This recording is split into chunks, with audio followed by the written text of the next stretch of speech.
A couple minutes late. We just came from Fairfax County's 45th Annual Valor Award Ceremony in Reston. I suspect that the actions that have taken place over the last 48 hours plus will be recognized at next year's Valor Award Ceremony because they were nothing short of valorous by many people that I'll acknowledge during my remarks. But first, a little bit of a step back to a bigger picture, what's going on nationally with policing and public safety. We all saw the tragedy that occurred in Nashville a few days ago. And a lot of media and community attention has focused on the fact that police no longer wait to call the SWAT team to go in and resolve an active shooter or an active violence incident. We go in, particularly post-Columbine, but better now than ever. Those Nashville police officers go right in and address the threat and eliminate a person causing harm and, frankly, a person killing others. That is, in the course of my 30-plus year career, something that didn't exist during the first decade or so. So that's something that's positive for public safety. On the other end of that spectrum is, what do we do now, police, with barricaded persons? And barricaded persons typically are barricaded in a home, typically. This was a barricaded person event that was inside of a car, but a barricaded armed person nonetheless. She was in the car by herself. She was certainly a danger to herself and others, but no one else was with her in the car. So there was no immediate opportunity for her to cause harm to someone else. So my point is this: nowadays in American policing, we slow that down. The Nashville scenario, we speed that up and go in and stop additional harm from happening. In an incident like this, we slow it down. So that's what you saw. And a lot of people have had questions and comments about why it took so long. And the reason why it took so long is because we wanted to get to the best possible outcome for a person involved in a mental health crisis, because that's what this was. There were certainly crimes that were committed, and we can get into that a little bit, but this was ultimately a person in a mental health crisis, and we needed to make the surrounding area safe, and then we needed to introduce several pieces of public safety and good government to that person to eventually create what happened here. And it was the safe surrender of a woman who was involved in a mental health crisis. So what assets were responsible for this coming to ultimately the best possible conclusion? The Fairfax County's Special Operations Division, particularly our SWAT team, and that SWAT team is commanded by Major Dalton Becker, who's to my left. Major Becker commands the Operational Support Bureau, and that includes our SWAT team, and it also includes our crisis negotiations team. Our crisis negotiators were there as well. And then we had co-responders there. I know that's something that you all have covered at length, not just here in Fairfax County, but beyond. We had co-responders there. We had clinicians assigned to our Merrifield Crisis Response Center. They were there. And when I say they were there, it's not just being physically present. They were negotiating and communicating with this woman during her 30-plus hours of crisis constantly. Sometimes they were in constant communication. Sometimes they weren't. There were periods of time where this woman would not communicate with us for a variety of reasons. There were several moments where she pointed a gun to her own head that certainly caused all of us to have the pit of our stomachs drop. But they were there with us along the way. We also had to rely, because this was such a prolonged incident, we had to rely on SWAT team assistance from the Alexandria Police Department. So thanks to them, we had to rely on SWAT team assistance from the Virginia State Police. And we asked the George Mason University Police Department to come out as well, because they have drone assets just like we do. And they were instrumental as well. So the business community, my phone recording, a lot of interesting voice messages have been left on it for the last 72 hours. A lot of them were messages of support. Some were messages of frustration, particularly because the traffic issues. But I'll tell you, our business community and our community at large overwhelmingly stepped up and supported us emotionally with their words of support. Two car dealerships in particular, I want to thank, although it was more than just two commercial enterprises that assisted us along the way, but Don Buyer Subaru and He Honda left their doors open for us 24/7. Even when their employees went home from work, they left their doors open and their coffee pots on and restrooms. All those things are important during a prolonged incident like this one. And they were extremely supportive, and we could not have done that without them. So ultimately, it's our hope that this woman gets the treatment that she needs to lead a successful life, but she does face some criminal charges. We can get into that if you'd like, although I think you are already aware, and I've already reported on the nature of her criminal charges. This all started when we were asked by the Charles County Office of the Sheriff on the other side of the river in Maryland to check on the welfare of someone who was reported missing. And when our police officers get to this scene within minutes, they were approached by a victim of an abduction. Now, that victim is known to her abductor, who ended up being this woman in crisis, but nonetheless, she was a victim of an abduction. And when our police officers went to engage the woman who was in the Jeep, who ultimately was our person in crisis, a very brief, low-speed pursuit occurred, and she eventually came to rest. And that's when she produced a firearm, a handgun, and put it to her head. Our officers did what we asked them to do, particularly nowadays with our ICAT training, or which is the gold standard of de-escalation training, and they backed off. They saw a gun, they saw a person in the car, they backed off. They used time and distance to their to their benefit, and they called for the SWAT team to come and handle a barricaded person inside of the vehicle. And that's what this was. So that vehicle was surrounded. Our hostage rescue vehicles, the large vehicles that you saw on the scene there, they have ballistic capabilities. And some people will have asked me, well, why bring out these types of vehicles to handle a person who's in some type of emotional or mental health crisis? Well, if not for those vehicles, we can't get our negotiators and our co-responders up to communicate with her. That's the only way we could do that. And we had to create an environment for them to communicate with this woman safely. So it allowed them to literally be feet away from this woman, and they communicated with her sometimes on the phone, sometimes through a PA system, and sometimes just yelling back and forth. All those things happened throughout the 30-plus hours. So I could go on to describe, I think, a timeline that you're already probably fully aware of, but I want to answer any questions that you may have, and certainly any tactical questions or considerations that we can answer. Major Dalton Becker is here to address those as well. So, Drew Wilder. Thank you, sir. I realize, obviously, you can't speak to everything that started this over in Maryland, but can you talk a little bit at all about what Brittany Copeland is alleged to have done, like kind of how this jump started in that initial when they leave Ms. Kingsbury's condo?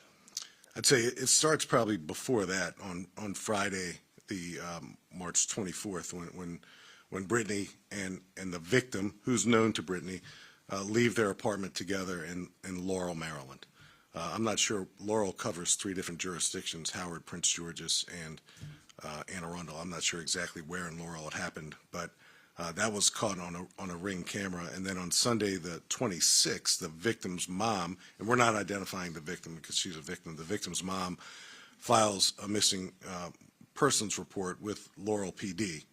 So fast forward 2 more days, on Tuesday, March 28th, and the Charles County Office of the Sheriff asked us to check on the welfare for the missing person, the victim, in the 7200 block of Fortson Road in Alexandria, our part of it. So at 11, there was a 1055 call for service or dispatch, I'm not sure which one. At 11 o'clock, our police officers, 11 a.m., arrive on the scene, and at 11:40 or so, they're approached by the victim, the woman who was abducted by Copeland, by Brittany. And that's when our officers attempted to approach her in the Jeep. She took off. We pursued, low speed pursuit, not a lot of distance, and that's when she stopped the car in the middle of Richmond Highway And as our officers approached the car, they saw her produce a firearm and ultimately, eventually put it to her head. And she put it to her head on several occasions throughout this whole ordeal. Obviously, these wouldn't be charges that came from this county. But I guess if Ms. Copeland had made statements that the victim in this case left willingly. The victim's family alleges that Ms. Copeland shot at or in the direction of the victim in this case inside the condo, and that it was hardly willing.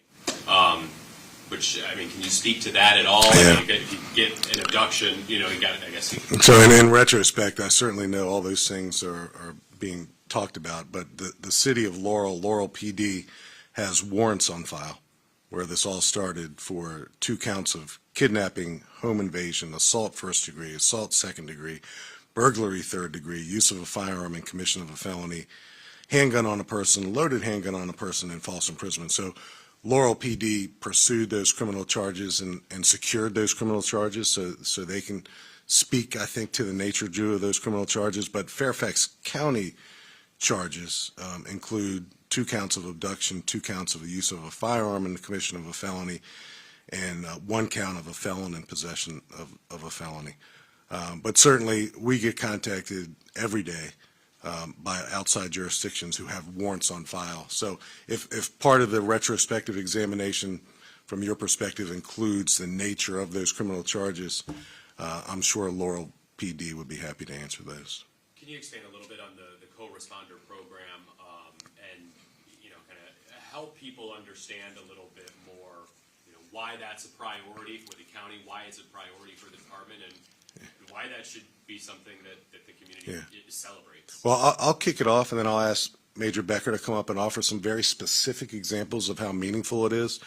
We're negotiating with this young woman because we want her to surrender. We want her to leave her gun in her car, which she ultimately did 30 hours later. We want her to come out, and we want to safely take her into custody and get her the help that she needs. So trained clinicians, trained by education and by years of experience, have just a different background and a different skill set than most police officers do. We certainly have police officers who are trained in crisis intervention. In fact, we have twice the average or percentage of CIT trained officers as the rest of the Commonwealth of Virginia.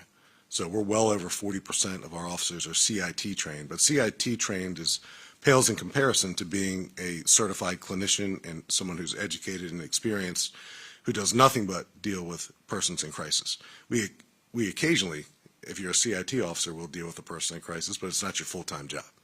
So we have people now with our co-responder program that's supported by the chairman and the board of supervisors and our community services board and the Merrifield Crisis Response Center. It's all hands on deck for the co-responder program because it matters. And I'll ask Major Becker to come up and describe a couple very tangible negotiations that were going on that you may find of interest during the course of this standoff that our clinicians were able to successfully resolve and ultimately, I think, lead this young woman into deciding to do the right thing and give up. So, Major. Hello, yes. Clinicians from our MCRC were there during the entire event, as were clinicians that are part of our co-responder unit, meaning riding with an actual police officer to calls as their full-time job. In this case, like others, they're very instrumental. They were negotiating. They're providing their clinician what they think the person is thinking. They're going to see things, and with their training and experience, they're going to look at things through a different lens than the police officer. So they were instrumental. We can't thank them enough, and they help us in many cases such as this. Can you take us to the moment when she did finally surrender? What was said to her prior to that moment, and just really a play-by-play of just what happened there? Sure. So 34 hours, we were actively communicating with her. At times, she would be communicating with us. Other times, she would not. The same thing over and over again. We're here to help. We're not here to hurt you. We want a peaceful resolution. Come out and we will treat you as fairly as we treat everyone. And we can get through this. Obviously she was at times very emotional, rightfully so. So just trying to calm her nerves, to get her to understand that it can come to a peaceful resolution and all work out. And during the exchange, did she ever bring up the victim? At times, yes, definitely. Many times throughout the 34 hours. What was she saying? So I wasn't part of the negotiation team. As you can imagine, there's a couple different radio channels. I just remember her saying things, basically that they have an amicable relationship, things like that, trying to plead her case, I guess. 30 plus hours, is this considered one of the longest standoffs? Well, thanks, Major. I think what you see now more than you have seen before, and this kind of gets back to my initial remarks, is that police departments like ours are taking the time that we have. We're in control, and because we're in control, we don't have to act with haste. There's no shot clock here. We can take our time, do the right thing, get the experts on the scene, like our co-responders, like the clinicians at the Merrifield Crisis Response Center, and we can handle this in a way that ultimately results in a safe resolution like we had on this particular case. The negotiators, they spoke to this woman about who they could put her in contact with, family members and friends, and what can we get you to eat, what can we get you to drink. All those things were going on throughout the course of this barricaded person incident, and they were successfully negotiated because we had experts doing that hard work. Was that gun ever loaded? Yes, the firearm was recovered. We're examining it right now. At one point in time, in exchange for some donuts, this woman threw out the magazine that was apparently inside of her semi-automatic pistol, and she did that in exchange for the donuts. So you can imagine, now that's a very tangible example, but there are other examples of some things that we were trying to get her to come around on that took a skilled negotiator time to do, and they had to establish trust and rapport with her to make that happen. Is it Mike? Max, I'm sorry, Max. That's okay. Just as far as, I'm sure you had officers who came to their shift and left their shift, but when it happens and it's going on for over 30 hours, obviously there's a level of fatigue from your standpoint. Could you describe some of either, whether it's training or how you approach this specific situation as to how to not let fatigue impact how it ends? Well, you can't wait to get in the midst of a crisis to figure out what you're going to do when you're in a crisis.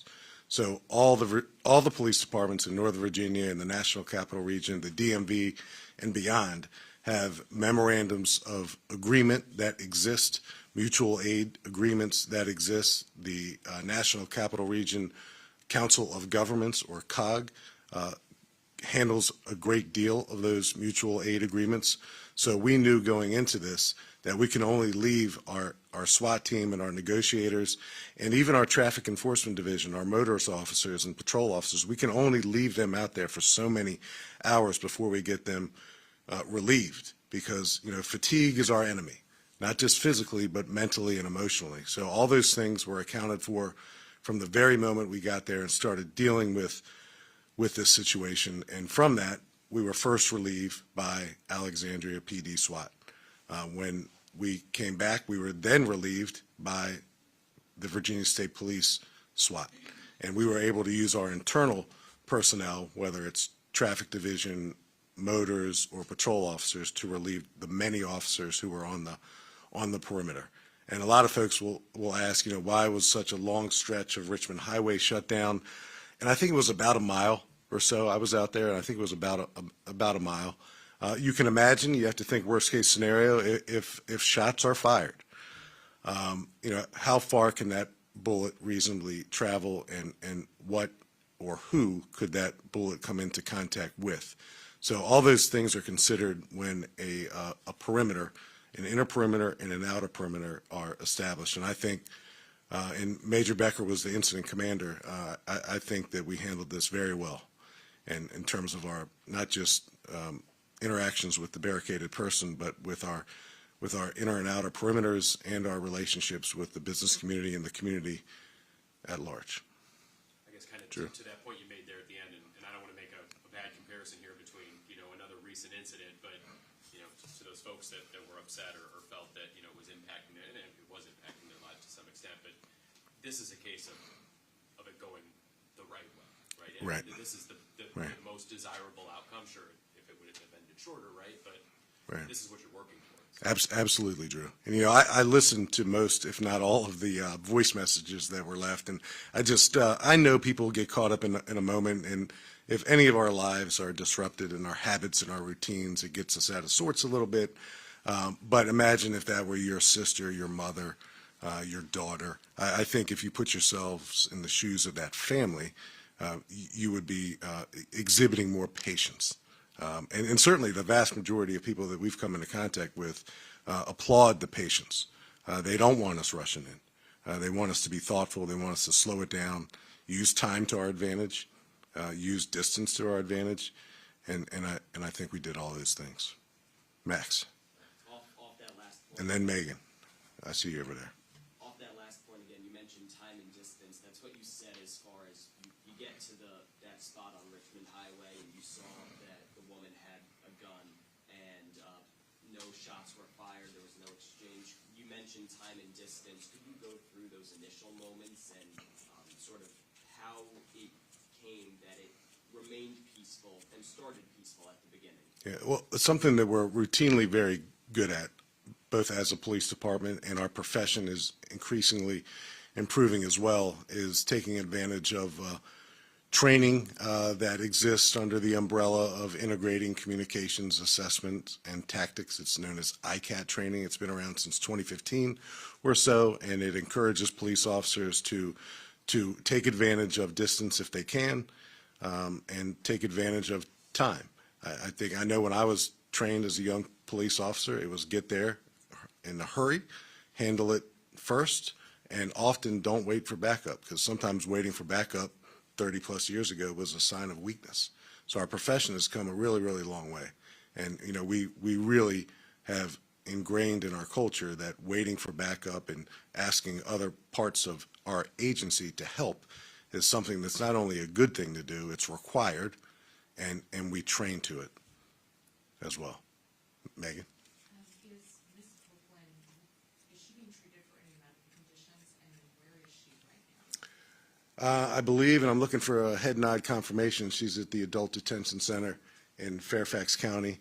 I don't know what bond she has, probably no bond. We can confirm that. No bond. No bond. She's on no bond status. We can get you that information. Yeah. But while she's being held, the Adult Detention Center has those mental health assets available to them as well. Undergoing any kind of evaluation? I can't speak to the internal procedures they have at the Adult Detention Center, but I imagine she is. So again, this is, we all look at this as, is it a criminal matter or is it a mental health matter? And oftentimes it's both, but ultimately for her, if I'm her family and her friends, certainly understand that they're focused on her mental health. And you all probably saw, at least on the Channel 4 footage that ran when Brittany surrendered, you saw she had you can hear some of her friends and supporters in the background kind of, I guess, telling her they love her. So she certainly has a following. There are a couple of unique things associated with this scenario as well, because it lasted so long, and she was able to make contact with folks, to include your profession in the media. And I'm aware of some of those interactions, and those interactions were shared with us as well. Megan. Was your family there helping to assist during the process? Yes, they were called in. Come on, Katie. I apologize. So when we first made contact with this woman, we were able to bring in our Special Operations Division, and they were able to make calls to the mother and to the family. I think her sister and her mother and a few other family members were brought in, and our clinicians were able to use them safely to be able to speak to her throughout this. And I think they not only came there to the scene, but we had some recorded speaking her uncle and some other family members that were able to help do that. But it is wonderful to see that our officers were able to make contact with the mother and the family and bring the family down right away. I think it was less than 15 minutes they were doing that since. So. Olivia, I'm calling on you like this is class. Any questions? I guess this, it sounds like this was a really successful, in terms of it could have gone a lot worse. I don't know if there's an answer to this, but were there any lessons learned or any new things you learned about barricade incidents through this 36 hours? Yeah, well, I'll say this: the presence of a cell phone in the hands of a barricaded person is something that we're going to continue to explore. And our options to prohibit someone from communicating on a cell phone are challenged by available Wi-Fis that person can connect to. And that's about as sophisticated as I can get when I talk about IT. But there were certainly some challenges regarding her ability to contact others. Certainly the contacts that we arranged by having her family present to communicate with her and having her family members record messages we can play to her were good things. But we just, I think, want to be careful going forward that a person in a mental health crisis does not contact someone or doesn't have the capacity to contact someone who could exacerbate the situation. That didn't happen, but that's certainly going through my mind. She's in a car, she's got a gun, and she's on the phone. Who's she on the phone with, and is that person being helpful or harmful? Luckily for us this time, success has many fathers and mothers and failures an orphan. There's many fathers and mothers associated with this incident because it was successful. But that's one thing in particular that I want our team to explore is, how can we impact the ability of someone in a crisis from, or prohibit that person from communicating with others who may be harmful. That's certainly a lesson learned. And then, maybe another thing globally for, the journalists to think about and news organizations is when you get that phone call from a person who's in crisis, what do you do with that information? I know, for instance, one particular news organization contacted us immediately, and did a great job, and I intend on recognizing that news channel in the very near future. I think we all have to avoid, or maybe journalists or television stations need to avoid the temptation of putting that person live on a social media or other outlet that could unintentionally serve to make a complicated situation more complicated. So maybe that's an after-action thought or exercise as well. Megan.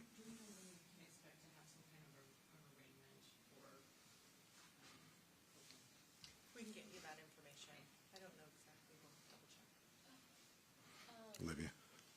Body camera footage, drone footage, will that be made available after the incident? Yeah, Yeah. we have some clips for you we'll be able to get for you. Yeah, the drones really come in handy with this, and you can imagine at night, one of the things that she was doing, again, she's in crisis, she's panicking. At night, we had light sources there so we could see inside the car, but she took an extraordinary step by using, I think, duct tape to tape up pieces of paper inside of her car so we couldn't see what was going on inside of the car. So that was a challenge that we had to work through as well. But the presence of the drones, they can get a lot closer than humans, certainly than our helicopter. Our helicopter was there, but the drones certainly give us the ability to get a whole lot closer. Yes, sir. Mike, yeah. Yeah, so this slowed down approach, how recently would you say this sort of policy was started making it into police departments? We've had these incidents before, people pull a weapon and that changes the whole scenario. Yeah. How recently have these policies kind of shifted toward this sort of? So, Mike, I'd say the last 10 years, American policing, particularly those police departments like ours that have really done a lot to adopt this ICAT training. And again, ICAT training is something that was developed by the Police Executive Research Forum from a trip that they took to the UK back in 2015. And I was around back then, and I implemented it in a previous organization that I led. But I'd say it's not something brand new that police departments are adopting, but I think it's a consistent training nowadays to hurry up and wait. And there's nothing wrong with hurrying up and waiting, particularly if someone's in crisis. Now, the game changer in all that is an immediate deadly threat. So at any given time, we knew that this woman could have, she didn't, thank God, but she could have stepped out of that car with that firearm. And then we would be more responsive to that deadly threat. That didn't happen. Thank God it didn't happen. We had the right people and equipment and assets in place to deal with that if that did happen, but our commitment was to get her safely into custody, to get her the help that she ultimately needs. I'm guessing in this case, there's no concerns that the gun was ever pointed towards your officers. Now, Mike, I'm not aware that any time she pointed a firearm at any Fairfax County police officers. I know she pointed it at herself several times. Anybody else? So Drew Wilder's done. He already left. I'm here. Where are you? Okay. Anything else, Drew? I think I'm good. You're good? All right. All right. I'm just teasing you. All right. Okay. Well, thank you all for covering this. I think beyond the incident itself, it certainly speaks to, I think, some positive changes in American policing and practices. And we wish every scenario like this could have this level of successful outcome. And I think that's what we all strive for. So thank you.